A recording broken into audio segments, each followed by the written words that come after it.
Hi, thank you so much, the Cherie Blair Foundation for having me. It's always so exciting and inspiring, actually, to speak to and speak with entrepreneurs, specifically and especially women. And I'm talking about something that's very near and dear to my heart, which is digital entrepreneurship. So, as I was introduced, my name is Rebecca Enonchong. I started a company 22 years ago called AppsTech, and I started in the US. And, it was really a time where there was nobody in my industry. I do enterprise software, and there was really no one that looked like me.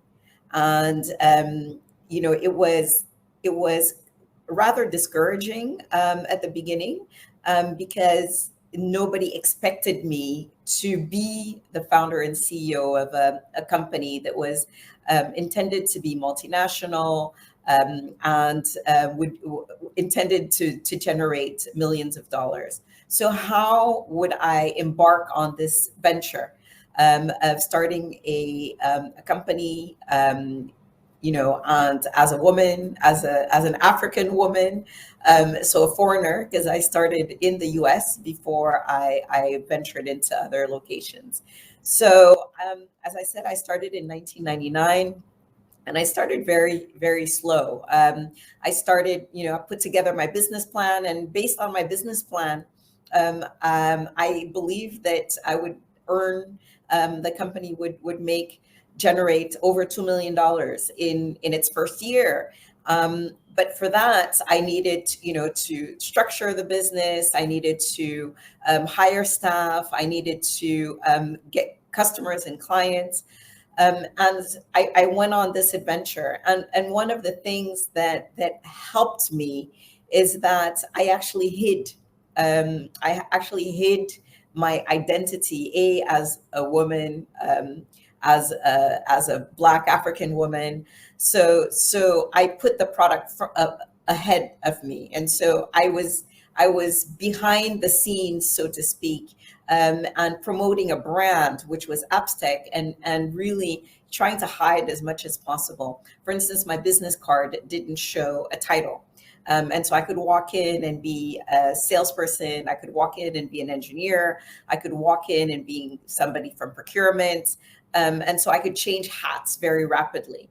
And I found that even when people knew that I was the CEO and founder, they didn't believe it. So often I, was in meetings, and my colleagues, they would, the customer would talk to my colleagues and almost ignore me as if I were there to take notes. So I think it was very timely for the report to come out today on the launch of the Cherie Blair Foundation report on perceptions, and how do we perceive ourselves, because I think it's been so important in my own journey. So I did make those $2 million in the first year, and went on to generate over $40 million in revenue over the years, and opened offices in 7 locations on 3 continents. Had customers in 50 different countries, over 50 different countries in the world. And most of those customers never knew who owned AppsTech. They never knew who the founder was or the CEO was. And I'm hoping that the new generation of entrepreneurs can show their face and, be the face of their business, which is a luxury that unfortunately I didn't have at the time. And I think that for us to be able to attract more and more women into the tech industry, we need to see more faces like mine. And so it's very important that we do showcase and promote women that are successful in entrepreneurship, especially women coming from the digital South. It's not easy to be perceived. And we know, those of us that do come from the digital South, we know the challenges already that women have in general, and specifically in being an entrepreneur and being seen as a real business person.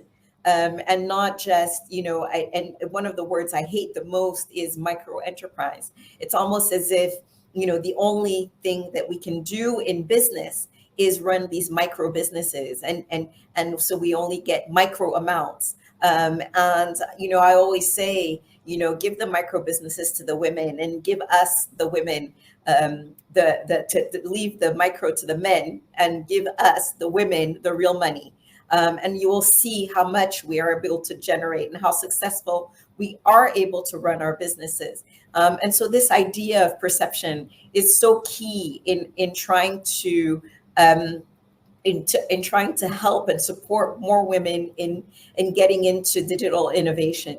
I had this belief early on, that if I hid, as I mentioned that I did, if I hid behind this identity, this business, and just promoted AppsTech, that it was such an equalizer, right? Because we all know that when you have an application and it's on a mobile phone, you don't really look to see who created the application, right? You just download it, and if it works, it works. And so if you're a woman and you created the application, wow, what a great equalizer. Well, that equalizer, unfortunately, as I learned, it stops when you start doing banking, right? When you want access to financial services, because all of a sudden they need to know who is signing the checks.